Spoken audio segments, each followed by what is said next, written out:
Chang.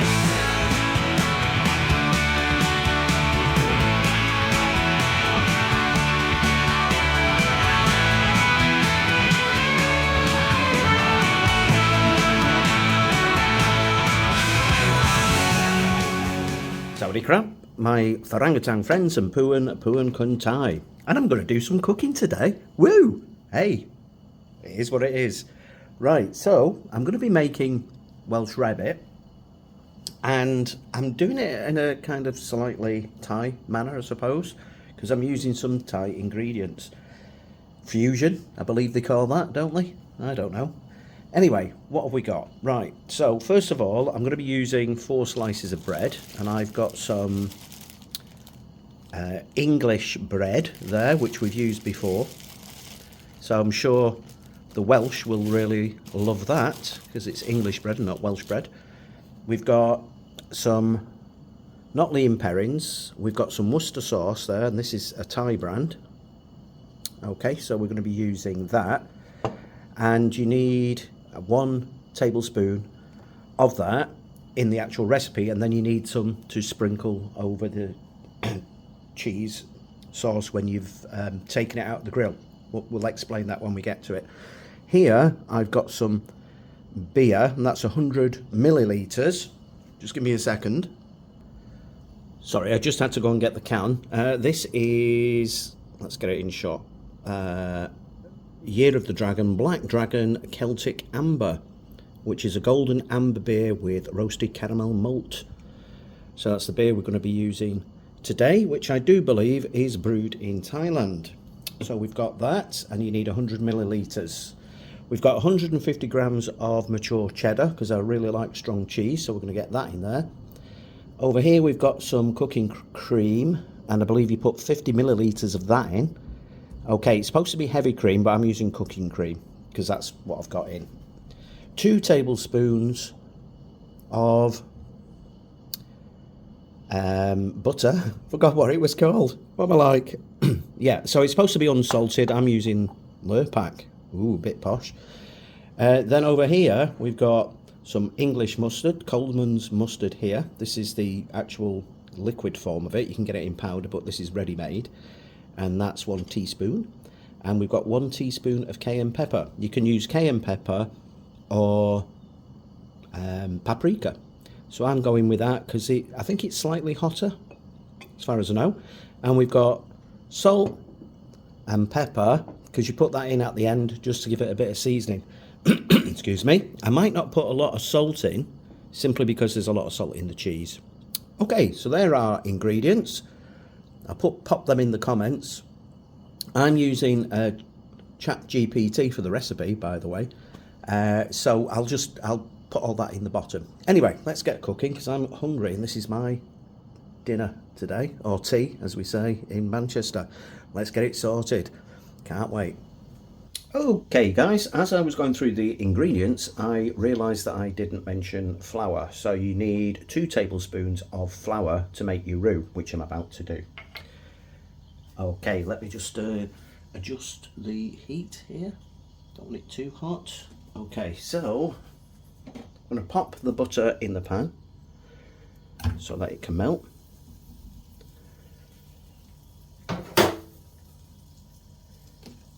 Okay, so there goes the butter. We'll get that going. Let that melt down. Yeah, so I'd seen Welsh Rarebit on YouTube, and I thought, do you know what, I fancy a bit of that. I find it's a bit like croque monsieur, only not as rich.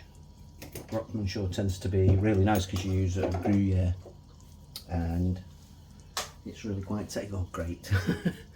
Sorry, there's no bin bag in the bin. Right, okay, we'll just let that butter melt down, and then we'll get in the flour. Okay, so we're done there with the butter. The butter's melted in, so I'm going to stir in the flour and make a roux. Here we go. Let's get that in. Like that. That's been sieved. I'm going to cook that off for a minute or so. Stir it around with a whisk. Get all the lumps out there.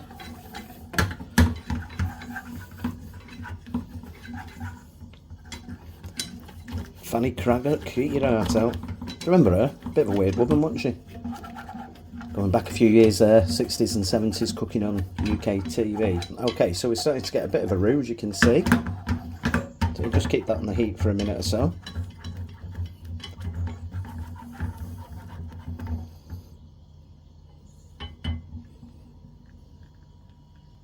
Okay, what we're going to do now is going to add in the beer, and you add it in bit by bit and keep stirring. Okay, here we go. This is going to make our sauce. Give it lots of flavour.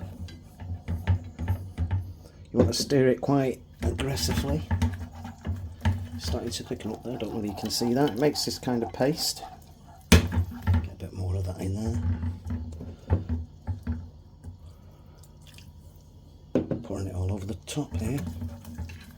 Trying to work around the camera is not easy. A bit more beer, get that stirred in. I did have it in a measuring jug, which was probably better than putting it in a glass, but I wanted you to see the ingredients. There, getting our roux going a nice brown colour. You have to forgive me, I've got a bit of a chest infection as well at the moment, so making all these noises.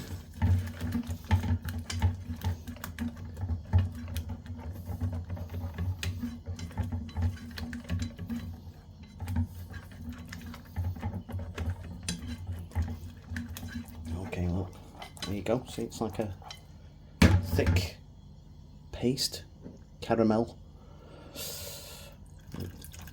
I mean, it's not caramel, obviously. I mean, it's like that kind of texture. So every time I'm putting the beer in, it loosens it up, and then it starts to thicken up again.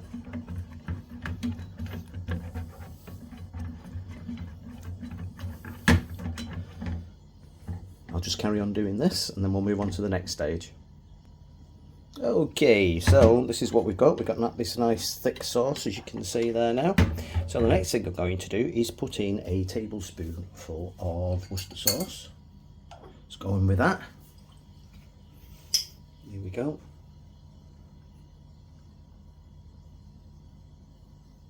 Going out a bit slow there. That's your Worcester sauce in. And that's the Thai version, Worcester sauce. Let's get that mixed in.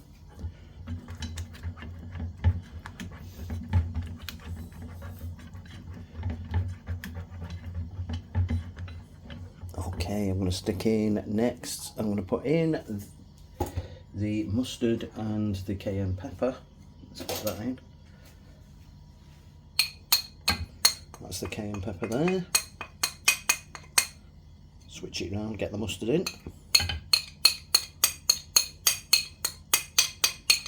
Okay, English mustard, English bread. Oh my word, it's not very Welsh, is it?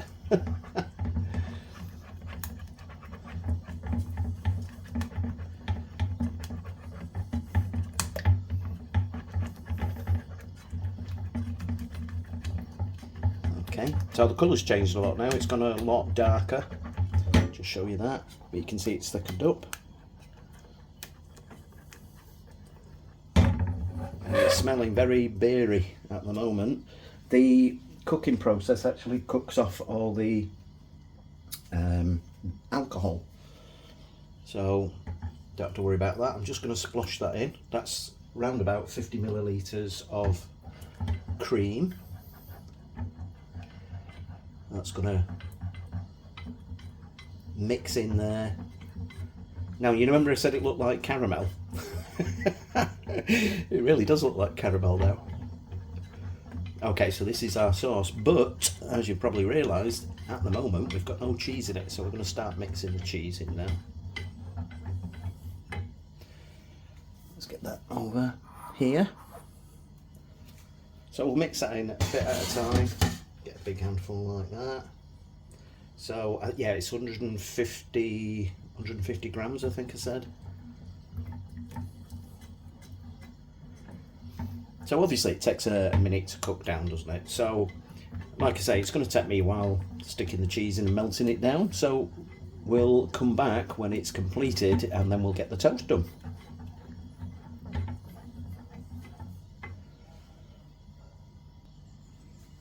Okay, so the cheese is melted in now. Look at that. We've got a thick sauce there. Okay, I'm just going to add in a little bit of black pepper.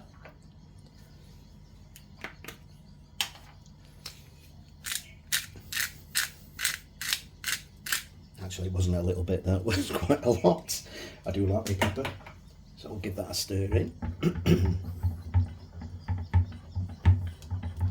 And we'll go in with a little bit of salt, not too much with that, because there's a lot of salt in the cheese. And at my age, too much salt isn't that good for you. Although, that said, I think you need salt in hot tropical places. So there we go, there's our sauce. Right, that's good to go. Very dark this time. I think last time I made it wasn't as dark as that.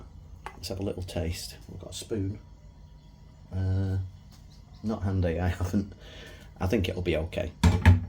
Right, so we're going to get the oven out, get some bread toasted, and then we'll go on to the next step, so you can see how that's done. Okay, so here's our toast, and we're just going to spoon some of the mixture, the sauce, onto the toast. As you can see, it's quite, well, you probably can't see very well, but it's quite thick and gloopy. We used to have a thing in the UK called Heinz toast toppers. It used to come in a tin, and it kind of reminds me of that a bit. Anyway, you want to put a generous amount on, like this. Quite generous. Now this mixture does 4 pieces of toast, I believe. So I've got two more to do. Once I've done these, but I'm only going to show you the 2 that I'm doing now, and I'll show you what they look like and what you do afterwards. It really does look very caramelly, or it's kind of the colour of that peanut butter, I guess. Okay, spooning it on there, spreading it out. It's really thick. It's quite a luxurious thing to eat as well, very rich. So you don't want to be eating it every day. There we go. That's 2 pieces there. So we'll get them in and grilled, and we'll also get the other 2 pieces in.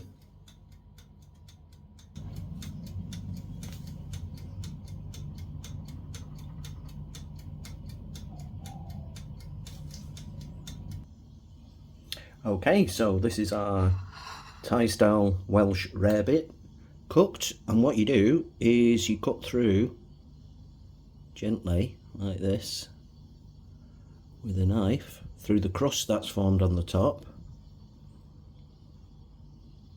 and you make a little cross section pattern. Let's do it on the other one.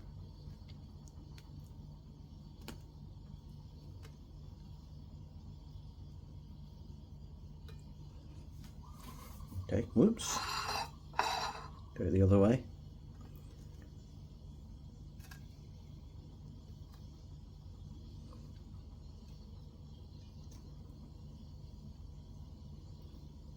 Like that. And then you get your Worcester sauce and you give it a bit of a drizzle. Well, that was a lot of a drizzle there.